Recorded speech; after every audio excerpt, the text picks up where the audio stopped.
નમસ્કાર વિદ્યાર્થી મિત્રો, હું પંકજ રાવત સર સ્વાગત કરું છું આપ સર્વેનું આપણા સૌની ચેનલ પર। દોસ્તો, અહીં ઘણા બધા ગાલા અસાઇનમેન્ટના સોલ્યુશન્સ કરાવ્યા બાદ આજે આપણે કરવા જઈ રહ્યા છીએ વર્ષ 2026નું અર્થશાસ્ત્ર પેપર નંબર 5ના વિભાગ એ અને બીનું સોલ્યુશન, જ્યાં વિગતવાર રીતે દરેકે દરેક પ્રશ્ન સમજાવવાનો આપ સર્વેને મારો પ્રયત્ન રહેશે। ફટાફટથી આપ સર્વે વિદ્યાર્થી મિત્રો આ વિડીયોને લાઈક અને શેર કરીને બને રહેજો વિડીયોમાં અંત સુધી, જેથી કરીને અત્રે સમજાવેલા એક મહત્વપૂર્ણ પ્રશ્નની અંદર આપ સર્વે વિદ્યાર્થી મિત્રોને ખ્યાલ આવી શકે। આ સિવાય જો આપ સર્વે છો આપણી ચેનલ ઉપર નવા અને હજુ સુધી ચેનલ ઉપર નથી જોડાયા તો નીચે આવેલા લાલ કલરના સબસ્ક્રાઇબ બટનને દબાવીને ચેનલ ઉપર જોડી દેજો તથા બાજુમાં આવેલા બેલ આઇકનને કરી દેજો ઓલ પર સાઇડ, જેથી કરીને ભવિષ્યમાં આવનારા ધોરણ 11-12 કોમર્સ રિલેટેડ અને ગાલા અસાઇનમેન્ટના સોલ્યુશન રિલેટેડ સૌથી પહેલા વિડીયોઝ આપ સર્વે વિદ્યાર્થી મિત્રો સુધી પહોંચતા રહે। અહીં આની પહેલા અન્ય ઘણા બધા વિષયોના સોલ્યુશન્સ ગાલા અસાઇનમેન્ટની અંદર આપણે કરાવેલા છે। તમામ વિડીયોઝ હજુ સુધી ના નિહાળ્યા હોય તો નીચે કમેન્ટ બોક્સમાં, ડિસ્ક્રિપ્શન બોક્સમાં કે પછી ઉપર આવેલા આઈ બટન દ્વારા તે તમામ વિડીયોઝ આપ સર્વેને જોવા મળી જશે। ત્યાંથી તે વિડીયોઝને ચોખ્ખી નિહાળજો। ચાલો દોસ્તો, પેપર નંબર 1 થી 4ના વિભાગ એ અને વિભાગ બીના સોલ્યુશન્સને પૂર્ણ કર્યા બાદ આજે કરીએ ચર્ચા ભાઈ આપણે અહીંયા પેપર નંબર 5ના વિભાગ એની। સૌથી પહેલો પ્રશ્ન આપણને આપવામાં આવેલો છે કે ભાઈ નીચેનામાંથી કોનો સમાવેશ આલેખના પ્રકારમાં થતો નથી? માર્ચ 2022 ને માર્ચ 2024ની બોર્ડ પરીક્ષામાં આ પ્રશ્ન આપણને જોવા મળ્યો હતો। ચિત્રાકૃતિનો સમાવેશ જે છે ભાઈ આપણે તે અહીં કોઈ પણ પ્રકારના આલેખમાં નથી કરતા, બાકી સ્તંભ આલેખ, આવૃત્તિ વક્ર, આવૃત્તિ બહુકોણ બધા જ જે છે તે આલેખ કહેવાશે। આગળ બીજા નંબરના પ્રશ્નની વાત કરું તો આર્થિક પ્રવૃત્તિમાં લાંબા ગાળાના નિયમિત કે અનિયમિત પરિવર્તનોના અભ્યાસ માટે નીચેનામાંથી શું ઉપયોગી છે? તો યાદ રાખીશું દોસ્તો અહીંયા ખાસ કે આર્થિક પ્રવૃત્તિમાં લાંબા ગાળાના નિયમિત કે અનિયમિત પરિવર્તનોનો અભ્યાસ કરવામાં આવે તો તેના માટે સામયિક શ્રેણીના આલેખ જે છે તે અહીંયા ઉપયોગમાં લેવાશે। આગળ ત્રીજા નંબરના પ્રશ્નની વાત કરીએ અહીં આપણા વિકલ્પોની અંદર, તો અહીં આપણને કીધું છે કે 2014માં માનવ વિકાસ આંકની દ્રષ્ટિએ વિશ્વમાં પ્રથમ સ્થાન ધરાવનાર દેશ કયો હતો? માર્ચ 2024ની બોર્ડ પરીક્ષામાં આપણે ભાઈ પૂછાઈ ગયેલો પ્રશ્ન છે। જ્યારે પણ 14ની અંદર માનવ વિકાસ આંકની દ્રષ્ટિએ વિશ્વમાં પ્રથમ દેશની વાત કરવામાં આવે તો આપણે નોર્વે યાદ રાખીશું, અને છેલ્લા દેશની એટલે કે અંતિમ દેશની વાત કરવામાં આવે તો નાઇજર નામનો દેશ જે છે તે આપણે અહીંયા યાદ રાખવાનું રહેશે। ચોથું છે આર્થિક વૃદ્ધિમાં કયા પરિવર્તનો જ ધ્યાનમાં લેવાય છે? માર્ચ 2025માં એટલે તાજેતરની પરીક્ષા જે ગઈ એમાં પૂછાયેલો પ્રશ્ન છે। પરિમાણાત્મક પરિવર્તન જે છે ભાઈ તે અહીંયા ધ્યાનમાં લેવાય છે, ખાસ યાદ રાખજો। દર વખતે મેં કીધું છે કે જે પણ પ્રશ્નો ગઈ વખતની બોર્ડ પરીક્ષામાં પૂછાયેલા છે ભાઈ તે આપણા માટે ખૂબ મહત્વપૂર્ણ છે, તે પ્રશ્નોની ખાસ તૈયારી તમારે અહીંયા રાખવાની છે। પાંચમું છે સતત અને સર્વગ્રાહી ભાવ વધારાની સ્થિતિમાં નાણાંનું મૂલ્ય, તો માર્ચ 23, 2025 જૂનમાં પણ પૂછાયેલો પ્રશ્ન છે। નાણાંનું મૂલ્ય જે છે તે આવામાં ઘટે છે, તે આપણે અહીંયા યાદ રાખીશું। ત્યારબાદ છઠ્ઠા નંબરના પ્રશ્નની આપણે વાત કરીએ કે નીચેનામાંથી કોનો સમાવેશ નાણાકીય નીતિનું ગુણાત્મક સાધનમાં થાય છે? માર્ચ 2024ની બોર્ડ પરીક્ષાનો પ્રશ્ન છે। ટીક કરવાનું રહી ગયું છે, કોઈ વાંધો નહીં। ઓપ્શન નંબર ડી ભાઈ આપણો સાચો અહીંયા જવાબ આવી જશે કે ભેદભાવ યુક્ત વ્યાજનો દર જે છે તે અહીંયા નાણાકીય નીતિના ગુણાત્મક સાધનની અંદર સમાવેશ આનો કરવામાં આવતો નથી। સાતમું છે મધ્યસ્થ બેંક એટલે શું? જુલાઈ 22નો પ્રશ્ન છે। દેશની સર્વોચ્ચ બેંક જે હોય ભાઈ તેને આપણે મધ્યસ્થ બેંક તરીકે ઓળખીએ છીએ। ત્યારબાદ દોસ્તો 8મા નંબરના પ્રશ્નની આપણે ચર્ચા કરીએ। શું કીધું છે 8મા નંબરના પ્રશ્નમાં? પ્રધાનમંત્રી જનધન યોજના કયા વર્ષમાં શરૂ કરવામાં આવી હતી? માર્ચ 2025નો પ્રશ્ન છે। યાદ રાખીશું મોદી સાહેબ જે વર્ષની અંદર સૌથી પહેલી વખત વડાપ્રધાન બન્યા હતા એટલે કે વર્ષ 2014માં, ત્યારથી જ પ્રધાનમંત્રી જનધન યોજના જે છે તે અહીંયા શરૂ કરવામાં આવી હતી, જેનો મુખ્ય ઉદ્દેશ એ હતો કે ભાઈ દેશની અંદર દરેક વ્યક્તિના જે છે તે ખાતા બેંકની અંદર હોવા જોઈએ, અને અહીંયા આની અંદર સબસિડી પણ જે છે તે આપવામાં આવે છે। નવમું, વર્ષ 2011-12ના અંદાજ મુજબ 30થી 40% નિરપેક્ષ ગરીબીની શ્રેણીમાં નીચેનામાંથી કયા રાજ્યોનો સમાવેશ થાય છે? તો ઓડિશા જે છે તે રાજ્યનો સમાવેશ જે છે તે વર્ષ 11-12ના અંદાજ મુજબ 30થી 40% નિરપેક્ષ ગરીબીની શ્રેણીમાં થાય છે। 10મું છે કયા બેરોજગારને ખુલ્લા બેરોજગાર તરીકે પણ ઓળખવામાં આવે છે? તો ભાઈ સંપૂર્ણ બેરોજગારને। જ્યારે પણ આપણને છુપી બેરોજગારીની વાત કરીએ ત્યારે આપણે અહીંયા એની અંદર જે છે તે પ્રચ્છન્ન બેરોજગારી યાદ રાખીશું। 11 છે કયા દિવસને રોજગાર દિવસ તરીકે ઓળખવામાં આવે છે? તો 2 ફેબ્રુઆરીના દિવસને। ત્યારબાદ દોસ્તો આગળ આપણે ચર્ચા કરીએ 12મા નંબરના પ્રશ્નની। શું છે 12મા નંબરનો પ્રશ્ન અહીંયા કે ઈસવીસન 1951 ભારતની કુલ વસ્તી કેટલા કરોડ હતી? જૂન 25નો પ્રશ્ન છે. 36.1 કરોડ. વિભાગ ઓપ્શન નંબર ડી જે છે તે અહીં આપણે ખાસ યાદ રાખીશું. 13મું ઈસવીસન 2011 ભારતમાં મૃત્યુદરનું પ્રમાણ કેટલું હતું? માર્ચ 22નો પ્રશ્ન છે. 7.1 જે છે તે અહીંયા આપણે યાદ રાખીશું. 14 ભારતના ખેતી ક્ષેત્રનું વર્ષ 2011-12 રાષ્ટ્રીય આવકમાં ફાળો કેટલો હતો? જૂન 2025નો પ્રશ્ન છે. તો 13.9% ભાઈ આપણે જે છે તે અહીંયા ખાસ યાદ રાખવાનું છે. 15 આજના સમયમાં વિદેશ વેપારમાં કયું સાધન વધુ ગતિશીલ બન્યું છે? માર્ચ 22-24નો પ્રશ્ન છે. નિયોજન શક્તિ અથવા નિયોજક જે છે તે અહીંયા સૌથી વધુ ગતિશીલ સાધન છે. જમીનની ગતિશીલતા કેવી હોય છે ભાઈ? અહીંયા શૂન્ય હોય છે. અને એવી રીતે જ મૂડી જે છે અને શ્રમ જે છે તેની ગતિશીલતા આપણને ઓછી જોવા મળે છે. સૌથી વધુ ગતિશીલ સાધન નિયોજન શક્તિ અથવા નિયોજકને જે છે તે અહીં ગણવામાં આવે છે. ત્યારબાદ દોસ્તો આગળ ચર્ચા કરીએ આપણે 16મા નંબરના પ્રશ્નની 16 થી 20 અને ત્યારબાદ વિભાગ એ આપણું જે છે તે અહીંયા પૂરું થઈ જાય છે. શું છે ભાઈ 16મા નંબરનો પ્રશ્ન? જરા સમજી લઈએ ફટાફટ આપણે. નીચેના પૈકી કઈ બાબત વિદેશ વેપારનું કદ નક્કી કરે છે? તો આયાતો અને નિકાસોથી વિદેશ વેપારનું કદ નક્કી થાય.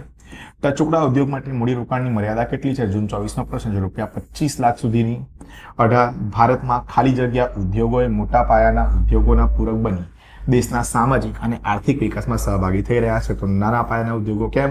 નાના પાયાના ઉદ્યોગો જે છે તે મોટા પાયાના ઉદ્યોગોની સાથે જે છે તે આર્થિક વિકાસ કરી રહ્યા છે માટે.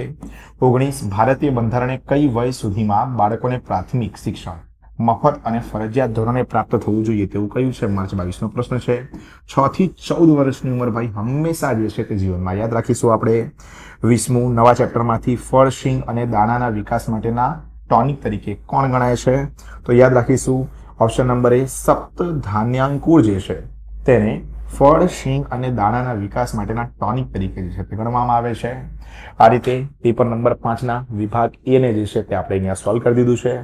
આની પહેલા દોસ્તો જેમ કે મેં કીધું કે આપણે અન્ય ઘણા બધા ગાલા અસાઇનમેન્ટના સોલ્યુશન્સ કરાવેલા છે. તમામ વિડીયોઝ નીચે કમેન્ટ બોક્સમાં, ડિસ્ક્રિપ્શન બોક્સમાં કે ઉપર આવેલા આઈ બટન દ્વારા જોવા મળી જશે. તો ત્યાંથી તે વિડીયોઝને અચૂકથી નિહાળજો.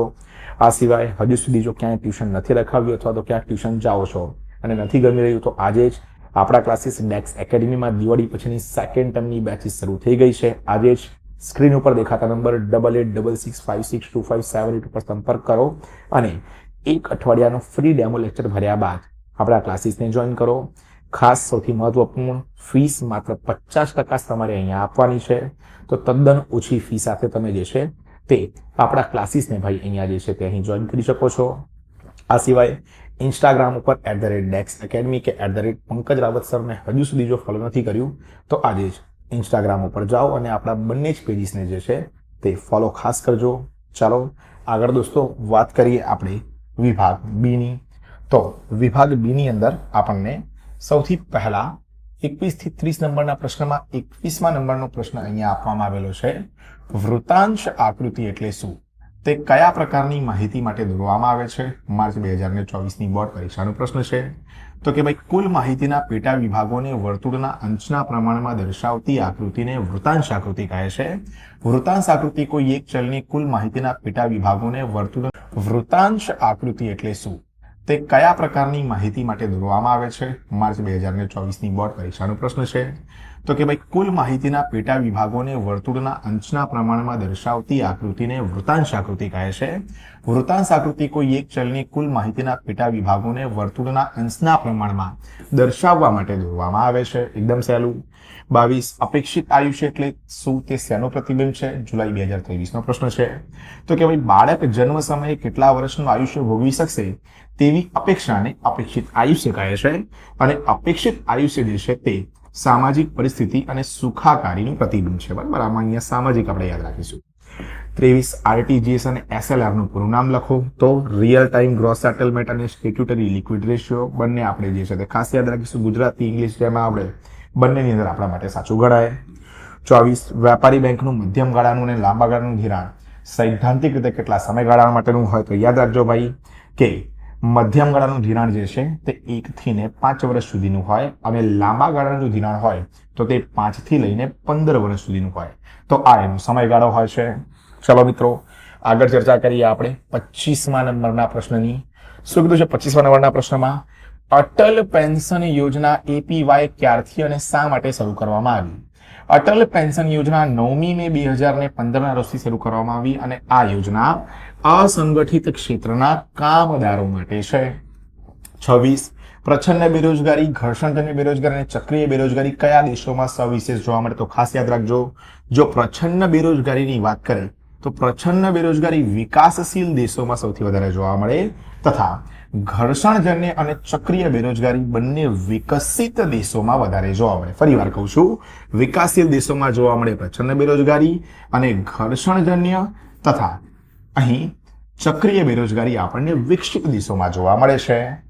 અહીંયા દોસ્તો ખાસ કે ભાઈ આપણે હજુ સુધી આપણી ચેનલ ડેક્સ એકેડમીને સબસ્ક્રાઇબ નથી કરી તો ભાઈ જેવી તેવી ચેનલ્સને સબસ્ક્રાઇબ કરો છો પણ તમારા માર્ક્સ વધારી શકે, તમને એજ્યુકેશનમાં કામ આવી શકે આવી ચેનલને સબસ્ક્રાઇબ નથી કરતા ભાઈ, બિલકુલ પણ કંજૂસી ના કરો. ફક્ત લાલ કલરનું સબસ્ક્રાઇબ બટન દબાવવાનું છે, બાજુમાં આવેલા બેલ આઇકનને ઓલ પર સેટ કરવાનું છે. આ સિવાય તમારું કોઈ જવાનું રૂપિયા પૈસા કંઈ તમારી જોડે માંગ્યા નથી તો ચેનલને ભાઈ સબસ્ક્રાઇબ અચૂકથી કરજો. આ વિડીયો ગમ્યો હોય તો અમારી મહેનત માટે એક લાઈક અચૂકથી કરજો. વિડીયો કેવો લાગી રહ્યો છે તેને ખાસ કમેન્ટ બોક્સમાં જણાવજો અને તમારા જે પણ બેનપણી અને બેનપણા હોય એમની જોડે વિડીયોને ભાઈ શેર કરવાનું બિલકુલ પણ ના ભૂલતા. ચાલો મિત્રો આગળ ચર્ચા કરીએ આપણે 27મા નંબરના પ્રશ્નની. શું છે ભાઈ 27મા નંબરનો પ્રશ્ન આપણો? તો કે ભાઈ ICAR તેમજ HYVP નું પૂરું નામ જણાવો. જૂન 24નો પ્રશ્ન છે. તો Indian Council of Agricultural Research એ શું થઈ જાય? ICAR નું ફૂલ ફોર્મ અને HYVP નું થઈ જાય હાઈ યીલ્ડિંગ વેરાયટીઝ પ્રોગ્રામ. 28 વિકાસલક્ષી આયાતો અને નિભાવ માટેની આયાત એટલે શું? માર્ચ 24નો પ્રશ્ન. પહેલા આપણે વિકાસલક્ષી આયાતની વાત કરી લઈએ. વિકાસલક્ષી આયાતો એટલે કાચો માલ, નિષ્ણાંતોની સલાહ તથા યંત્રો વગેરેની આયાતો અને નિભાવ માટેની આયાતો એટલે કે વીજળી, આંતરમાળખાકીય સુવિધાઓ, કૌશલ્ય પ્રાપ્તિ વગેરે માટેની આયાતો. 29મું શું છે? ખાતાકીય ઉદ્યોગ એટલે શું? તેનું એક ઉદાહરણ આપો. માર્ચ 23નો પ્રશ્ન છે. જે ઉદ્યોગો સરકાર પોતાની સીધી દેખરેખ હેઠળ એક ખાતા તરીકે ચલાવે તે બધા શું છે? ખાતાકીય ઉદ્યોગો. જેમ કે રેલવે ખાતું, ટપાલ ખાતું, બેંક ખાતું, સંરક્ષણ ખાતું, બરોબર, આ બધા ખાતાકીય વિભાગો કહેવાય. ચલો 30મું ગલગોટાનું પંચાંગ કયા છે? ગલગોટાના પંચાંગમાં શું આવી જાય ભાઈ? ફૂલ, પ્રકાંડ, પાન, થડ, મૂળ, આ બધા શું છે ભાઈ? ગલગોટાના પંચાંગો છે. તો આ રીતે આ થઈ જશે દોસ્તો અહીંયા આપણું પેપર નંબર 5 વિભાગ A અને B સોલ્વ. આશા રાખું છું કે વિડીયો આપને ઘણો બધો ઉપયોગી સાબિત થશે. ઉપયોગી સાબિત થતો હોય તો લાઈક કરજો, અન્ય મિત્રો જોડે શેર કરજો અને ચેનલ ઉપર નવા છો સબસ્ક્રાઇબ કરવાનું બિલકુલ પણ ના ભૂલતા. આ સિવાય જેમ કે મેં કીધું અન્ય ઘણા બધા વિડીયોઝ તૈયાર છે. તમામ વિડીયોઝને કમેન્ટ બોક્સમાં, ડિસ્ક્રિપ્શન બોક્સમાં કે પછી ઉપર આવેલા આઈ બટન દ્વારા જે છે તે નિહાળો. હાલ આટલું જ રાખીએ છીએ આજના આ વિડીયોમાં. મળીએ છીએ જલ્દી જ એક નવા વિડીયોમાં આવા જ કેટલાક મહત્વપૂર્ણ મુદ્દા, મહત્વપૂર્ણ ટોપિકની સાથે. ત્યાર સુધી થેન્ક યુ સો મચ. જય હિન્દ, વંદે માતરમ.